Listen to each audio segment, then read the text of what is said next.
Gusto ko subukan. Game. Kaya ba? Kaya ba? Kaya. Smash it. Down and Then, yan. circular. Kuhang-kuha. Sige, kahit kaya mo pa yung flat yan. Blow mo yan. Di ako magaling mag-blow.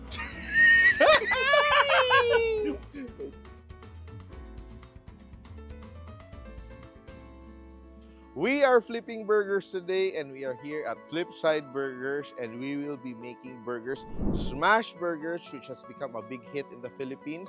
Not only this brand, but other brands as well. Pero naging usong-uso yung smash burger. So, let's see what a smash burger is, and we will be cooking with our Kuya Chef Ed Bugia.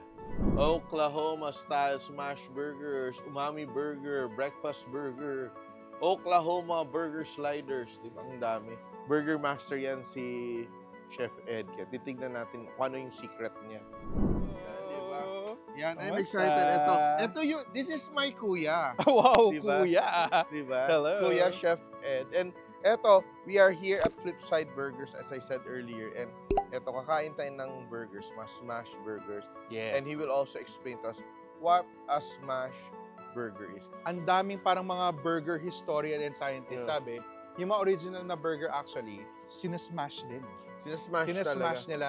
Kasi nauso diba yung parang malalaki, mga steakhouse burger, yeah. yung makakapal. Sabi nila, minsan ang hirap lutuin niya na magkaroon ng texture. Texture, So, I think a good smash burger, we will show later. yeah. Kailangan maganda yung, in culinary terms, yung Maillard reaction. Yung Yeah. Maillard reaction. So, dapat talaga may yung crust crust. na Oo. nagka-caramelize. Yes, so yun ang papakita natin Yeah. later. So kahit sobrang nipis na yan dahil smash, ang sarap pa rin niya. Very Yeah. meaty. Yeah. So, para siyang, it will remind you of a tostado na tapa in a Yes. sense, di ba? Yung nagiging Ayan. chewy din siya Yes, na konti. yes. Yan. Oh, let's get flipping! Yan. This is Chef Melvin. Ito ang aming head chef dito sa Flipside Burgers. So siya yung nag-handle ng day-to-day operations namin sa store. So yan, si Chef Melvin ang actually ang mag-guide and turo sa inyo, Chef, on how to do the burgers. But I'll be there also. Kasya tayong tatlo dyan. Kasha, ako, pa-cute ako dyan. Ako yung pa-cute, tapos si Melvin yung talagang, ano, Sige. Na, let's burger. go! Okay.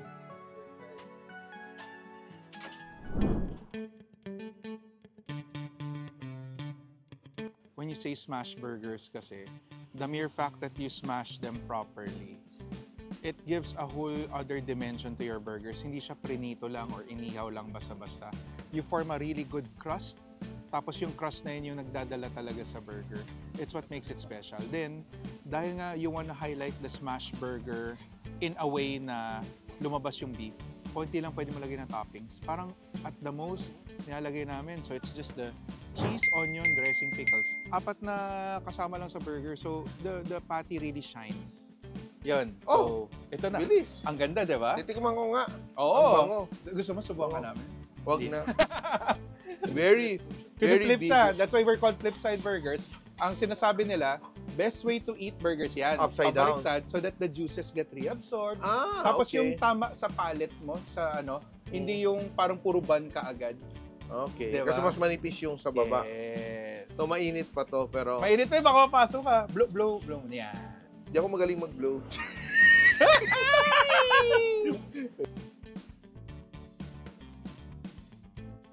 The cheese that you really associate with burgers, Yes. di ba? So, you can go fancy, pero You can. pero ito yung hinahanap mo na. Tapos napansin nyo, madali siyang hawakan. Kami yung tipong burger na hindi mo na kailangan ng kubyertos. Gusto ko subukan. Game! O, si Chef naman daw Kung gagawa. kaya kong Ayan na. mag-smash, kasi yung pag-smash, kasi parang perfect yung round, di ba? Alam mo, ako, magaling ako mag-utos. Pero tingnan natin kung ako yung gumawa. Chef, may extra challenge. Kung ano yung gagawin mong burger ngayon, papatry natin sa ating student population dito sa UP. Sige. Tapos sasabihin natin, kamusta ang burger ni Chef Tato? Kaya ba? Kaya ba? Kaya. So, ito na. So, Ito yung butter, brush both sides, inside. Brush both sides. Inside lang. No need sa outside. So, Yan. so dun yung... Yan. Then, patty. Sige. Lagyan natin ng onions. Onions. No, not too much. Shit. Smash it. Down and Then, yan. circular. Kuhang-kuha. Sige, kahit kaya mo pa yung flat yan. Sige Ah, pa. nice. The Yan, thinner it gets, tamang the ginagawa better mo. The crust. the crust. Yan, check. Ay, wow! Very good. Ito Oh, ang wow. secret, no? Pwede natin sabihin naman, we use Angus beef for our Oh, burgers. Angus beef pala Angus talaga yan. to. Then, salt and pepper. Not too much. Not so much. Just right. Yan. Yan, you can flip the buns para Flip, ma-toast din ganon. yung side. na yan. Okay. I-flip Then, yung ito, we need a little patty. water, tama? Yes, to steam the buns and the, ano, yan, the buns. Mamaya yung with the cheese, saka may steam si Agua patty. bendita. Akin makikita mo, nagka-caramelize na yung... Yun! Tapos flip. Sa akin dumikit, why? Okay. Yung mas manipis. Then mas may pressure. Okay. Yan. Mas So, madali, dapat, parang kang pintor. Parang pintor. Parang Oh, nagmamasilya. beautiful. Ang ganda nito. Ah, Diba? Okay lang, first try mo naman to eh. So, walang problema. Nahiya ako eh. Yan, then And the cheese. Ito kulang din. Ito yung first ko talaga. Kulang din ng fresh kasi. Okay lang. Kaya hindi siya umabot sa tamang water to melt the cheese, konting steam. Dali Yan. lang, di ba? Ang bilis. The Then, bun, you can put in our prep station already. You know. oh, wow. Then, pickles. pickles. Yeah. Ito nagdadala. Yan. Yan. Ang Oh. pag-wrap nito.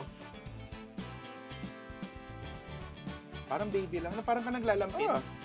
Okay. Then you Oh. put it. Wow! Ang dali lang, di ba? Tikman mo naman. Ako ang naman. game. Kami Oh, magja-judge. Hindi, ako kailangan ang mag-judge nito si Chef Melvin. Oo, Kasi siya yung nagturo kay Chef Tato paano yung lutuin isa eh. medyo sablay lang. Oh, Chef Melvin, are you ready to try and judge yung gawa ni Chef Tatong? Masarap to pang pool party, no? Or pang Game. barbecue party. Be honest kailangan dahil ikaw araw-araw mo ginagawa Perfect yan. to. Nakuha ni Sir yung ni Chef yung crust. Yun Diba? talaga. Nakuha niya yung crust Yung eh. trademark namin. Mm. Yes. And then burnt onion, good. Cheese, good. Perfectly seasoned, Chef. Thank you. Diba? Galing. Pwede na mag-apply si Chef Tatong sa atin. Apply na ako. Pang Friday, Saturday, Sunday. Pwede Monday morning na.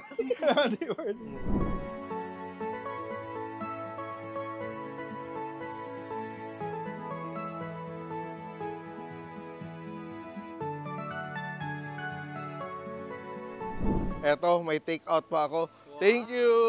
No problem, Bye. Chef. Thank you. Next time.